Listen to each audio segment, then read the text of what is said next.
ಬಾಹುಬಲಿ ಸ್ವಾಮಿ ಜಗಕ್ಕೆಲ್ಲ ಸ್ವಾಮಿ ಶಾಂತಿಯ ಮೂರ್ತಿ ನೆಮ್ಮಿಪೆವು ಅನುದಿನವು. ಎಲ್ಲರಿಗೂ ಗೊತ್ತಿರುವ ಹಾಡಿನ ಮೂಲಕ ನಮ್ಮೆಲ್ಲರೂ ಮನದಲ್ಲಿ ಸದಾ ಧರ್ಮ ಪ್ರಭಾವನ್ನೇ ಬೀರುತ್ತಿದ್ದಾರೆ ಭಗವಾನ್ ಬಾಹುಬಲಿ. ಸರ್ವರಿಗೆ ಎಲ್ಲರಿಗೂ ಜೈ ಜಿನೇಂದ್ರ. ನನ್ನ ಹೆಸರು ಸಹನಾ ಸಾಗರ್ ಕುಗೆ, ಸೌದತ್ತಿ, ಬೆಳಗಾವಿ. ಬಾಹುಬಲಿ ಎಂದ ಕ್ಷಣ ಭವ್ಯವಾದ 58 ಅಡಿ ಎತ್ತರದ ಏಕಶಿಲಾ ಮೂರ್ತಿ ಕಣ್ಣುದರಿಗೆ ಬರುತ್ತದೆ. ಗೊಮ್ಮಟೇಶ್ವರ ಆದಿ ತೀರ್ಥಂಕರನಾದ ಋಷಭನಾಥ ಕಿರಿಯ ಮಗ. ಜೇಯ ದುರ್ಬಲಿ, ಬಾಹುಬಲಿ, ಕಕ್ಕಟೇಶ್ವರ, ಬಾಹುಬಲಿಗೆ ಇರುವ ಇತರ ಹೆಸರುಗಳು. ಬಾಹುಬಲಿ ಅವರ ತಾಯಿ ಸುನಂದಾದೇವಿ, ಬ್ರಾಹ್ಮಿ ಮತ್ತು ಸುಂದರಿ ಸಹೋದರಿಯರು. ಬಾಹುಬಲಿ ಅವರು ಅನ್ನ ಭರತನ ದಿಗ್ವಿಜಯವನ್ನು ಮುಗಿಸಿ ಬರುವಾಗ ಚಕ್ರರತ್ನದ ಪರಮೇಶ್ವರ ಮಾಡಲಿಲ್ಲ. ಉಳಿದೆಲ್ಲ ತಮ್ಮಂದಿರು ಋಷಭದೇವರ ಬಿಳಿ ಮುನಿ ದೀಕ್ಷೆಯನ್ನು ತೆಗೆದುಕೊಂಡರು. ಆದರೆ ಬಾಹುಬಲಿಗೆ ಶರಣಾಗಲಿಲ್ಲ. ಇದರಿಂದ ಭರತ ಬಾಹುಬಲಿ ಯುದ್ಧಕ್ಕೆ ಸಿದ್ಧರಾದರು.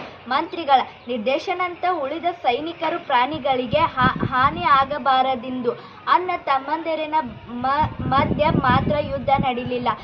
ಕಣ್ಣು ರೆಸ್ಟರೆಸಿದು ಒಬ್ಬರನ್ನೊಬ್ಬರು ನೋಡುವ ದೃಷ್ಟಿಯಿಂದ ಒಬ್ಬರಿಗೊಬ್ಬರು ಮುಖಕ್ಕೆ ತಾಗುವಂತೆ ಜಲಯುದ್ಧ, ಪರಸ್ಪರ ಭಾವಯುದ್ಧ, ಜಟಿಕಾಲಿಂಗ ಮಾಡುವ ಮಲ್ಲಯುದ್ಧ, ಈ 3 ಯುದ್ಧಗಳಲ್ಲಿ ಅಪ್ರತಿಮ ವೀರವಾದ ಬಾಹುಬಲಿಯವರು ಗೆದ್ದರು. ಮಲ್ಲಯುದ್ಧದಲ್ಲಿ ಅಣ್ಣನನ್ನು ಮೇಲುತ್ತಿದ್ದ ಬಾಹುಬಲಿಗೆ ಈಗ ಮಾಡಬಾರದಿತ್ತು. ನಿಧಾನಕ್ಕೆ ಅಣ್ಣನ ಕಳಗಿಸುವಿರಾಗ ಉಂಟಾಗಿ ರಾಜ್ಯವನ್ನು ತೆರೆದ ಋಷಭನಾಥರ ಮಿಳಿ ದೀಕ್ಷೆಯನ್ನು ಪಡೆದರು. ತಪಸ್ಸಿನಲ್ಲಿ ತೊಡಗಿದರು. ಬಹುಕಾಲ ತಪಸ್ಸು ಮಾಡಿದರೆ ಕೇವಲ ಜ್ಞಾನ ಪಡೆಯಲಾಗಲಿಲ್ಲ. ತನ್ನ ನೆಲೆಲಂಬ ಅಹಂಭಾವನೆಯನ್ನು ತೆರೆದು ಭರತನಿಗೆ ಭೂಮಿ ಜ್ಞಾನ ಪಡೆದ ವರ್ಷ ತಪಸ್ಸಿಗೆ ಕೇವಲ ಜ್ಞಾನ ಪಡೆದರು. ಬಾಹುಬಲಿ ತೀರ್ಥಂಕರ ಹೆಸರು ಅವರ ಲಾಂಛನ ಮೂಲಕ ಗುರುತಿಸುತ್ತೇವೆ. ಅದರಂತೆ ಬಾಹುಬಲಿಯ ಭಗವಾನರೇ ಕನಸ್ಕನ ಮೂರ್ತಿ ಮುಂದೆ ಸ್ಮಿತ ಬಲಿಗಳನ್ನು ಸುತ್ತಿರುವುದನ್ನು ನೋಡಿ ಗುರುತಿಸುತ್ತೇವೆ. ತೀರ್ಥಂಕರನಷ್ಟು ಅಲ್ಲದೆ ಬಾಹುಬಲಿ ಖಾತಿಯ ಅಪರ ತಲಕಾಂಡು ಗಂಗರ ಮಂತ್ರಿಯಾಗಿದೆ.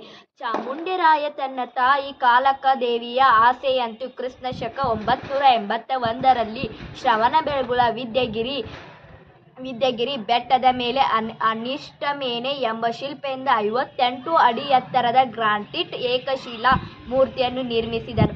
ಮತ್ತು ಬಾಹುಬಲಿ ಅವರ 12 ವರ್ಷಗಳನ್ನು ತಪಸ್ಸು ಮಾಡಿದಾಗ ನೆನಪಿಗಾಗಿ ಪುತ್ರ 12 ವರ್ಷಗಳೊಮ್ಮೆ ಮಸ್ತಕ ಅಭಿಷೇಕ ಮಾಡಬೇಕೆಂದು ನಿರ್ಧರಿಸಿದನು. ಪ್ರಥಮ ಮಸ್ತಕಾಭಿಷೇಕವನ್ನು ಕೊಡಗುಗಳನ್ನು ಹಾಲಿನನ್ನು ಬಾಹುಬಲಿ ತಲೆ ಮೇಲೆ ಎರೆದರು. ಅದು ಮಾತ್ರ ಸರಿಯಂತು. ಏಕೆಂದರೆ ಚಾಮುಂಡಿರಾಯರಿಗೆ ಅಂತ ಅಪ್ರತಿಮ ಜಗದ್ವಿಖ್ಯಾತ ಮೂರ್ತಿಯನ್ನು ತಾನು ನಿರ್ಮಿಸಿದನೆಂದು ಬಂದನು. ಅಹಂ ಇತ್ತು. ಆಗ ದೇವಿ ಕಷ್ಟಗಳ ದೇವರು ಗುಳಿಕಾಯ್ಜ ರೂಪದಲ್ಲಿ ಬಂದನು ಮತ್ತು ಕೇವಲ ಬಂದು ಸಣ್ಣ ಬಟ್ಟಲಿನಿಂದ ಹಾಲನ್ನು ಬಾಹುಬಲಿ ಪುಸ್ತಕದ ಮೇಲೆ ಎರೆದನು.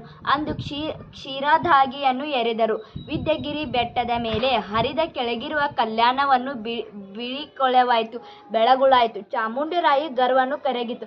ಆಧುನಿಕ ಕಾಲದಲ್ಲಿ ಧರ್ಮಸ್ಥಳ ಮಾತ್ರ ಶ್ರೀರತ್ನ ಮನವರ ಕಳೆನಿಸಿತು. ಧರ್ಮಾಧಿಕಾರಿ ಡಿ.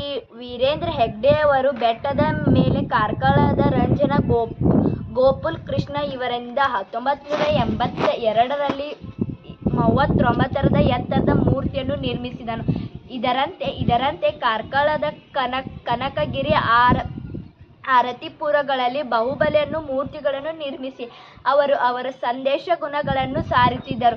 ತೀರ್ಥಂಕರನಲ್ಲದೆ ಇವರಿಗೆ ಇಷ್ಟು ಮಹಾತ್ಮ ಎಂದರೆ, ಒಂದು ರಾಜನಿದರು, ತ್ಯಾಗದರು, ತಮ್ಮನಾಗಿ ಯುದ್ಧಗಳಲ್ಲಿ ಅಣ್ಣನ್ನು ಗೆದ್ದರು. ಬಾಹುಬಲಿ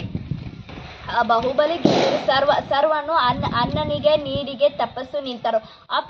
ನಿಂತರೆ ಅಪ್ರತಿಮ ಸೌಂದರ್ಯ ಸಂಪತ್ತನ್ನು ಸರಳವಾಗಿ ಬಿಟ್ಟರು. ತ್ವನೂಕ ಜಗತ್ತಿಗೆ ಅಹಿಂಸಾ, ತಪ, ತ್ಯಾಗ ಮತ್ತು ಶಾಂತಿಯ ಸಂದೇಶ. ಇನ್ನು 2030ರಲ್ಲಿ ಮತ್ತೊಂದು ಮಸ್ತಕ ಅಭಿಷೇಕವನ್ನು ನೀಡಲು ಕಾಂತರಾಗಿದ್ದಾರೆ. ಈ ಮೂಲಕ ಜಗತ್ತಿನಾದ್ಯಂತ ಬಾಹುಬಲಿ ಸಂದೇಶಗಳನ್ನು ಸಾರೋಣ. ಬಾಹುಬಲಿ ಭಗವಾನ್ ಕಿ ಜೈ.